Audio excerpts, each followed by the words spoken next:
Zut,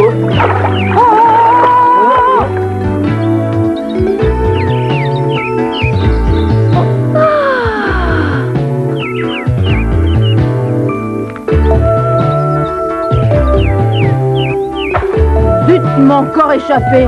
Espèce de... Allez, regroupez-vous, c'est l'heure du pique-nique, les enfants. Ouais.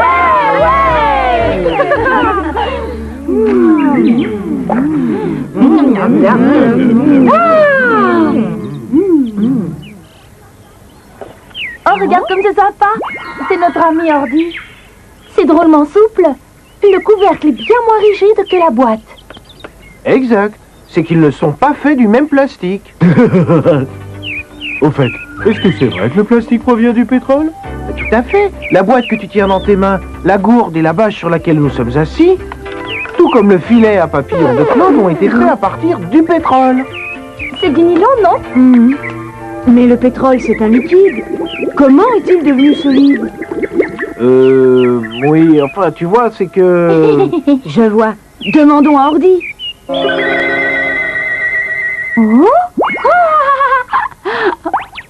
Tiens, c'est moi sur le couvercle. Il est en polyéthylène, le reste en polypropylène. Polyéthylène? Polypropylène. Il y a des plastiques qui ramollissent quand on les chauffe et d'autres qui durcissent à la chaleur. Mais c'est toujours du plastique. Pourquoi certains sont souples et d'autres rigides, Ordi? Et puis, comment on obtient du plastique à partir du pétrole? Existe-t-il encore beaucoup d'autres sortes de plastique? Bon, je vais tout vous raconter.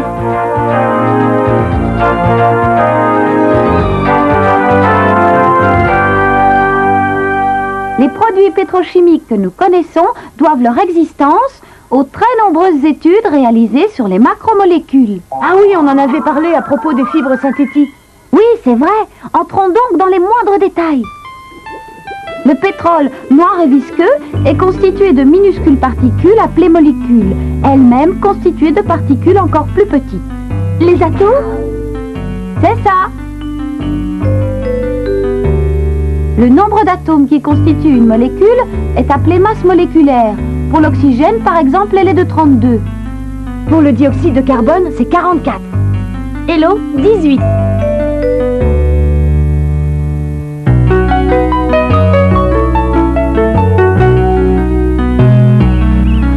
Les micromolécules entrent dans la formule de l'eau, de la roche, de l'air, du métal et de beaucoup d'autres matières non organiques.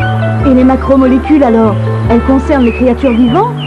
Eh oui, qu'il s'agisse d'un animal ou d'un végétal, tout ce qui vit est majoritairement constitué de macromolécules dont la masse est supérieure à 1000. Il s'agit de molécules géantes. Si vous voulez que je vous parle de cette macromolécule, laissez-moi vous présenter Monsieur Carbone. Oui, le carbone, c'est moi. On me trouve très facilement dans le sol de notre planète. Mais je suis un atome indispensable à la constitution d'une macromolécule. Voyez plutôt. J'ai 4 petites mains, vraiment très pratiques, qui servent à me relier à d'autres atomes. Grâce à elles, je peux devenir ami avec des atomes très différents. Nous sommes des atomes d'hydrogène et le carbone est notre ami. Et voilà la formule du méthane. Lorsque 2 atomes de carbone et 6 atomes d'hydrogène se combinent, il y a formation d'éthane. Et quand 3 atomes de carbone et 8 atomes d'hydrogène se combinent, on obtient du propane. Si on répète cette opération quelques milliers de fois, on obtient ce qui ressemble à une très longue chenille. La chaîne macromoléculaire. Et puis il y a les macromolécules qui contiennent des atomes supplémentaires, comme l'azote ou l'oxygène, et c'est le cas pour le nylon par exemple. Sa taille approximative se mesure en milliardièmes de millimètres. Oui, de millimètres. Même un microscope très puissant n'y verra rien. Quand 6 atomes de carbone sont reliés les uns aux autres, nous formons un anneau de ce type, de l'hydrogène. Et l'anneau constitue la molécule de benzène.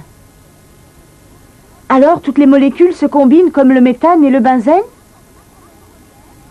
Dans la chaîne macromoléculaire, il y en a qui se divisent par le milieu. Les ramifications s'étendent et forment une sorte de pont qui les rattache à la chaîne suivante pour constituer une structure en filet extrêmement solide. On peut également obtenir un réseau macromoléculaire semblable à partir de l'anneau de benzène. Oui, mais ça donne deux chaînes d'aspect différents. Eh bien, parlons de la relation entre la macromolécule et les hommes. Allons-y! Les hommes utilisaient les macromolécules depuis les origines. Ils se nourrissaient de viande, S'habillaient de fourrure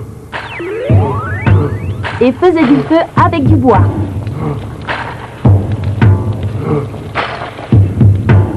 Et le plastique, est-ce que ça existait à cette époque, Ordi? Oh, sûrement pas.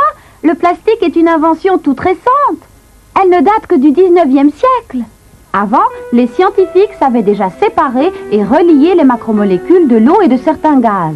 Mais ils n'avaient encore rien trouvé concernant leur structure lorsqu'ils découvrirent les macromolécules. C'est pourtant au siècle dernier que l'on fit une découverte sensationnelle dans la connaissance des macromolécules. À l'époque, le billard était un jeu très populaire aux États-Unis. Mais la fabrication des boules de billard en ivoire menaçait de disparition les éléphants chassés pour leur défense. En 1863, on pouvait voir ce genre d'affiche publicitaire. Oh, 10 000 $ de récompense pour celui qui découvrira un matériau susceptible de remplacer l'ivoire tellement rare. Hayat, un imprimeur new-yorkais, fut l'un des premiers intéressés. Il porta toute son attention sur le collodion. Le collodion provenait de la dissolution de la nitrocellulose, utilisée pour les explosifs dans de l'éther alcoolisé. Lorsqu'on en mettait sur une surface quelconque avant de le sécher, on obtenait une pellicule transparente très résistante. La cellulose fut ainsi la macromolécule la plus étudiée à l'époque. On s'aperçut rapidement que cette matière était très répandue dans le règne végétal.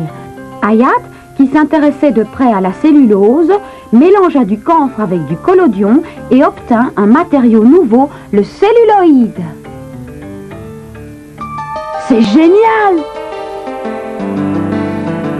Oui, mais le celluloïde ne convenait pas aux boules de billard et Hayat ne reçut pas les 10 000 $. Mais le celluloïde facile à traiter trouva bien d'autres applications. Du peigne à la brosse en passant par les balles de ping-pong. Et puis l'école de chemise des messieurs. L'étude de la cellulose progressa donc très rapidement et l'on parla bientôt de soie artificielle et de viscose. En 1912, un nouveau matériau révolutionnaire fut encore inventé à partir de la viscose. La cellophane. Exactement. Et avec le celluloïde, on est entré dans l'ère du plastique. Exactement. Celluloïde et cellophane n'ont fait que modifier la cellulose qui existait déjà. Il ne s'agissait pas encore de véritable matière plastique. C'est l'Américain Leo Baekeland qui fit une découverte d'importance capitale. L'un des problèmes qui m'intéressait le plus était de savoir s'il était possible d'obtenir un matériau capable de remplacer la laque naturelle contenue dans le vernis et la cire. C'est là-dessus que je me mis à travailler. Ce travail était long et laborieux. Je décidai d'étudier de nombreux documents scientifiques. C'est alors que je découvris qu'un chimiste allemand, Bayer, avait mélangé du phénol et du formol avant d'obtenir un curieux produit chimique. Ce produit, gris et solide, était un drôle de phénomène. Il restait coincé dans le tube à essai, et comme il ne fondait pas, il fallut briser le tube en question pour l'en extraire. Et je me suis dit que je devrais peut-être essayer d'utiliser ce matériau. Une de ses propriétés exceptionnelles était de résister aux intempéries et à de multiples produits chimiques. C'est en 1909 que je réussis à créer une nouvelle macromolécule. Et j'appelais cette substance ambrée la bakélite. Le phénol, comme le formol, est constitué de molécules simples. La bakélite, qui en est issue, fut la première macromolécule élaborée par l'homme. C'était donc vraiment le début du plastique. La bakélite, qui était légère et solide à la fois et qui n'était pas conductrice d'électricité, trouva rapidement de multiples applications. Par exemple, pour fabriquer certaines pièces d'ordinateur. En 1920, le chimiste allemand Staudinger défendit l'idée que la différence entre les macromolécules et les micromolécules n'était qu'une différence de structure. Il découvrit également que le caoutchouc naturel et la cellulose étaient en fait des sortes de macromolécules. Mais son opinion ne fut pas retenue par ses collègues scientifiques de l'époque. C'est injuste, puisqu'il avait raison. Rassure-toi, de très nombreux travaux sur la combinaison des molécules prouvèrent que Staudinger avait en fait vu juste. Mieux vaut tard que jamais, n'est-ce pas? En 1929, les recherches effectuées par la société allemande IG Farben aboutirent à la découverte du polystyrène et pendant 3 ans, les chercheurs trouvèrent presque chaque jour de nouvelles combinaisons. C'est à cette époque que le terme de plastique commença à être utilisé. En 1931, M. Carothers de la compagnie Dupont de Nemours inventa le néoprène, premier caoutchouc synthétique. Et depuis lors, tous les produits plastiques que nous utilisons aujourd'hui furent inventés les uns après les autres. De nos jours, les techniques de combinaison sont tellement avancées que l'on peut pratiquement doter les macromolécules des caractéristiques que l'on veut. Après la Seconde Guerre mondiale, on a abandonné le charbon de bois et on s'est mis à fabriquer des matières plastiques à partir du pétrole, bien plus facile à transporter et bien plus économique que le charbon de bois. Aujourd'hui, le pétrole entre pour plus de 90% dans la production mondiale de plastique, de caoutchouc et de fibres synthétiques. Le pétrole est vraiment devenu le produit magique pour la fabrication des plastiques.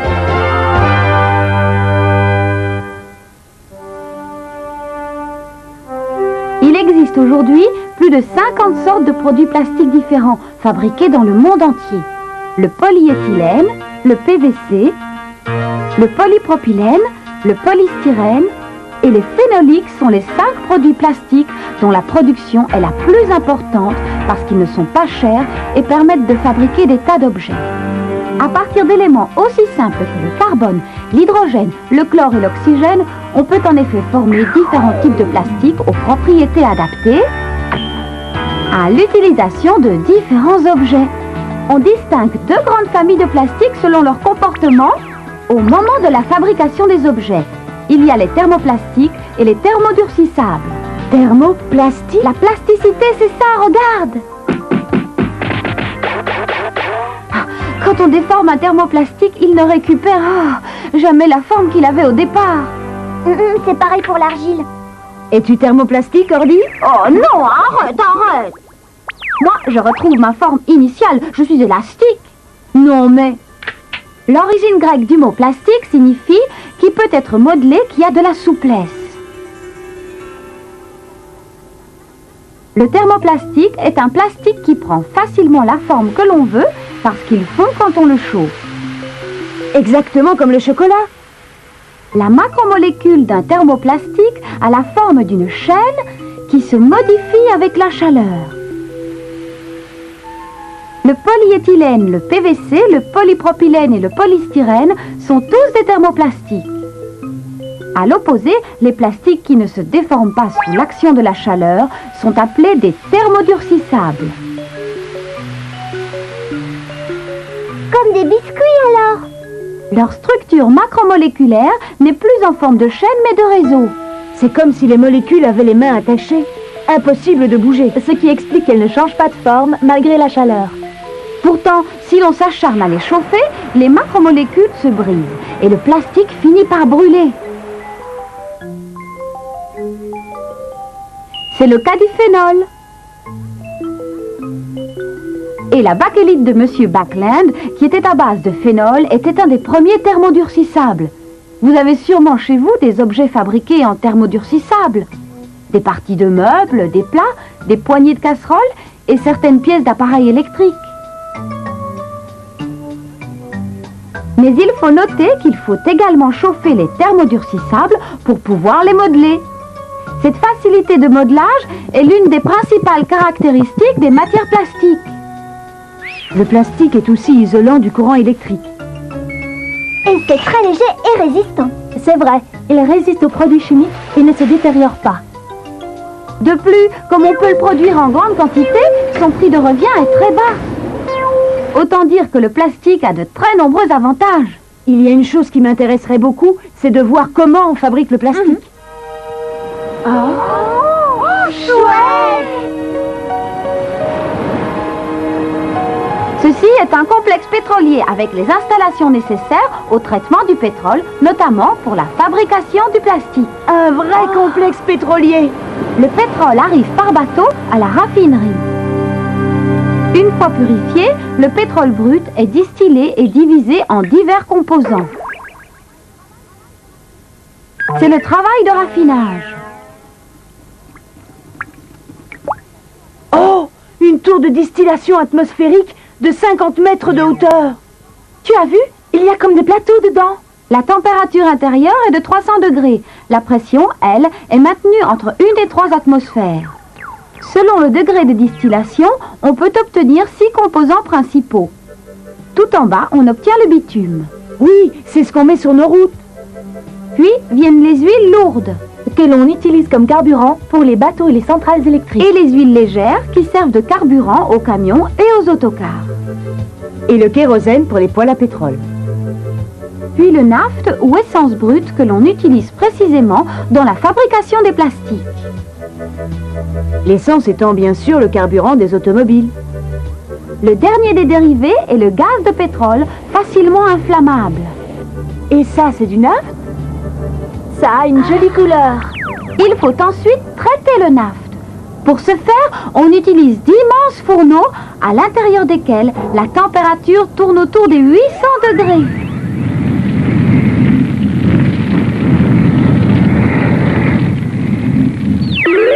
La transformation chimique du naphte est aussi radicale qu'impressionnante. C'est que le naphte se divise en plusieurs petites molécules légères. Les micromolécules obtenues sont finalement envoyées dans l'unité de polymérisation. Polymérisation? Qu'est-ce que c'est? Explique-nous. La polymérisation consiste à relier des micromolécules entre elles pour fabriquer une toute nouvelle macromolécule. Prenons le cas de l'éthylène. Nous, molécules de carbone, sommes reliées par 2 mains. Allez! Quand nous lâchons une de nos mains, nous allons la tendre vers un autre ami carbone et augmentons ainsi la quantité de molécules. Lorsque cette opération se répète plusieurs fois, il y a formation d'une macromolécule de polyéthylène. La reproduction industrielle de cette opération sous haute température et pression s'appelle la polymérisation. Dans la plupart des cas, on utilise un catalyseur pour faciliter la réaction. Pour la polymérisation du polyéthylène, on emploie très fréquemment le catalyseur Ziegler, du nom de son inventeur allemand. Voici le système de polymérisation en question. Les murs de réacteur ont 1 mètre d'épaisseur. Il y a aussi une cheminée pour laisser s'échapper le souffle en cas d'explosion. Vous comprenez maintenant comme la réaction chimique peut être dangereuse. Et voilà enfin le polyéthylène terminé sous forme de petits granulés. Et c'est avec ça que l'on fait les produits en plastique. Moi, je croyais que les fabriques de produits plastiques se trouvaient à l'intérieur du complexe pétrolier. Leur fabrication ne concerne pas directement les usines de produits pétrochimiques. Voilà, nous arrivons. On peut fabriquer des tas de choses à partir du plastique, mais moi, je voudrais vous montrer comment on fait les seaux en plastique.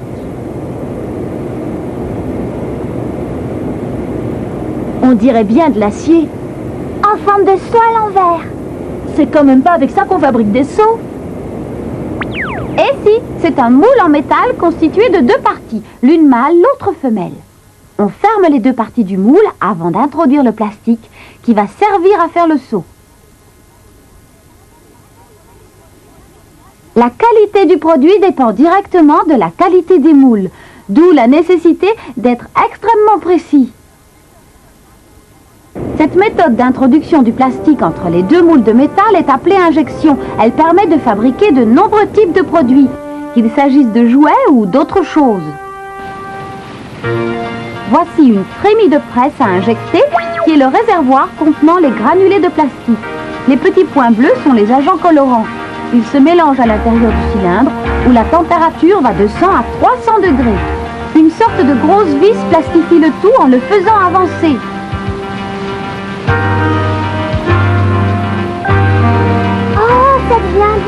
Le plastique fondu est ensuite envoyé vers l'unité de fermeture qui comprend les 2 parties du moule montées chacune sur un plateau. Le passage vers le moule est vraiment étroit.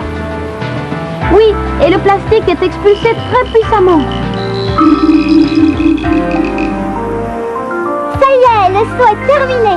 Une fois le plastique injecté dans le moule, on refroidit le tout avec de l'eau, si bien que le plastique durcit et on obtient un joli seau. Le plastique est tellement pratique qu'il est devenu très populaire. Mais tout ça ne va pas sans certains inconvénients. Le plastique n'est pas biodégradable. Il ne se dissout pas dans la terre lorsqu'on le jette pour s'en débarrasser.